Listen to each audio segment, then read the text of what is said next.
Got some pictures here. We'll talk off the pictures. We'd like to make sure that we have Mitch and some of these other guys that couldn't make it.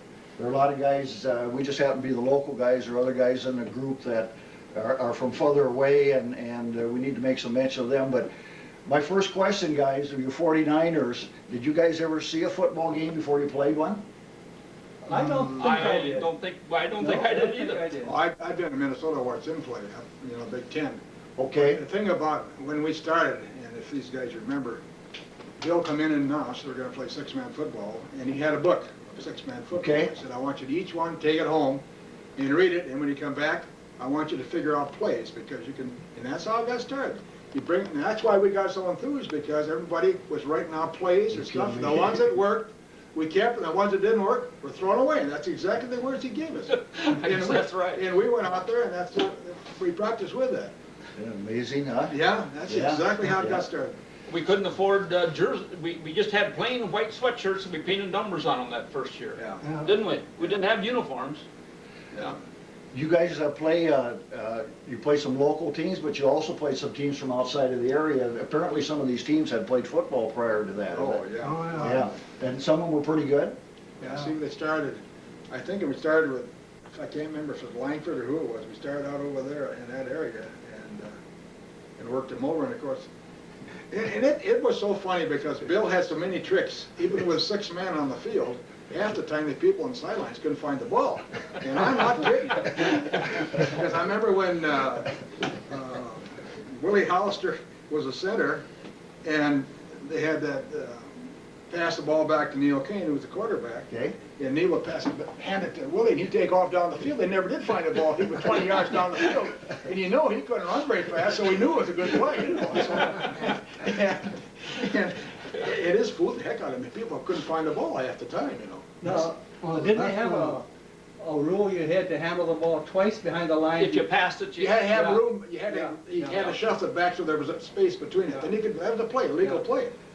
So that really never changed that, because when we were playing, we still had, the rules were still the same in that Yeah, system. it didn't change. I wonder if those plays that you guys ran were the same plays that we ran later.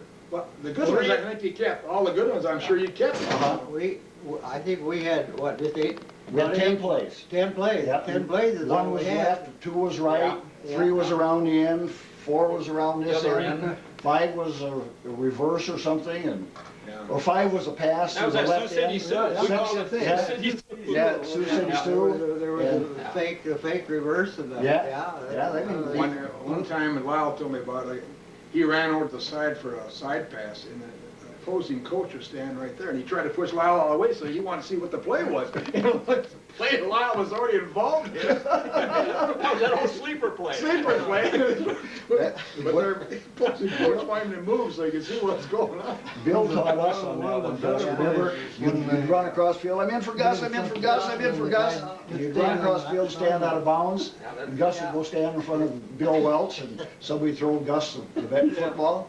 Did you guys have that substitution Oh, play? yeah, That's that's what Doug just mentioned. I'm not sure that was all legal, was it? Well, I think he probably The other talked to team didn't think the it was. referees and umpires first on that. I Well, would I tell you, think. they come and played in front of Bill Welch, they better know the rules. They had every play there was.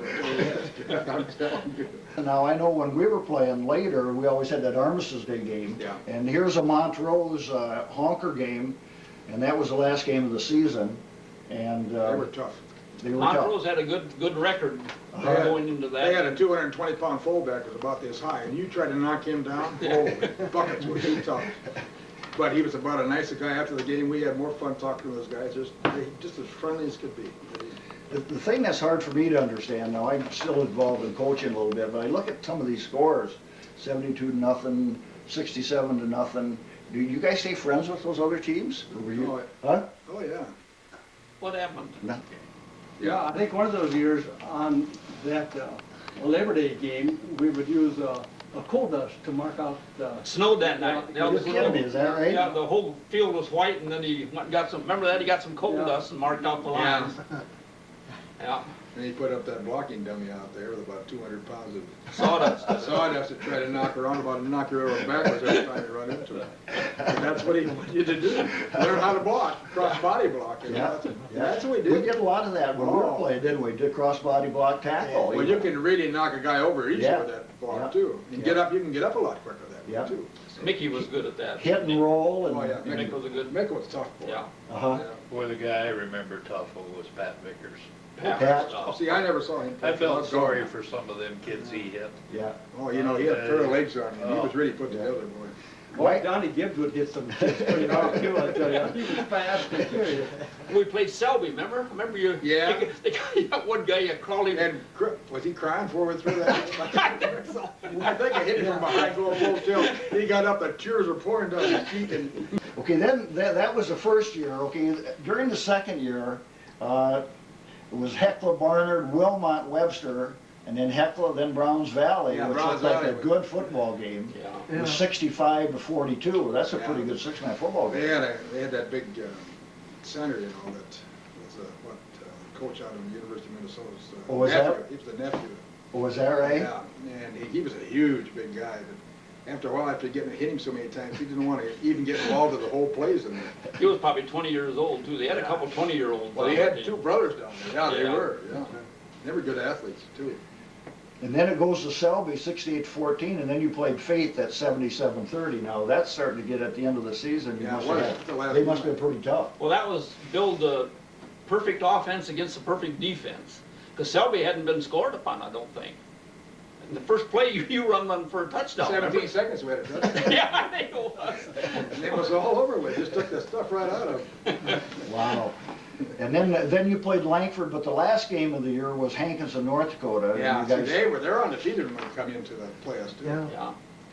And I talked to Red Sanderson the other day. It seemed like one of those teams had like lost one game in 5 years. Now maybe that was later when Red was playing, because was Red on this ball. Let's go back to your junior year where you guys had maybe a real close game. In fact, I Yeah. think we were reading in here that Pierpont. the Pierpont game where, They were ahead of us 20-8 at the half, and we ended up beating them 28-20.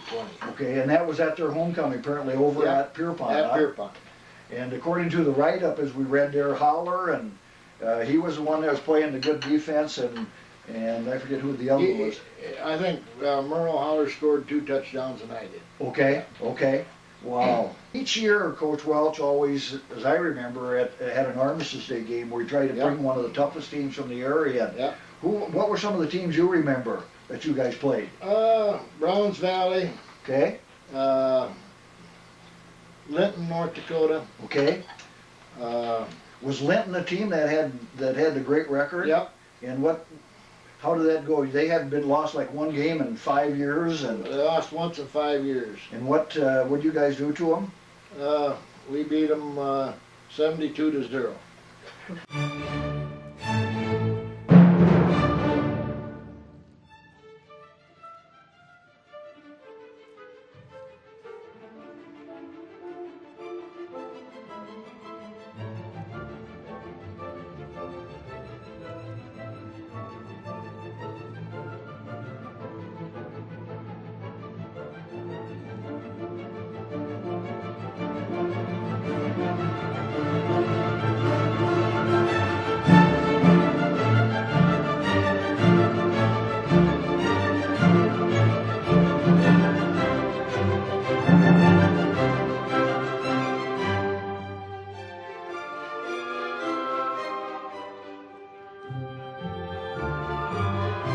Do you remember any football game that you played exceptionally well? Where you scored a lot of touchdowns, where you make big runs or anything? Well, probably the biggest day I had was at Kidder, Okay, and I scored 8 touchdowns. 8 touchdowns? Yeah. That's amazing. Now that's 8 touchdowns. That's 48 points by himself, and I wouldn't even know what the score was at that time, but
first ones to beat them, and they were the first ones to beat us. That's right.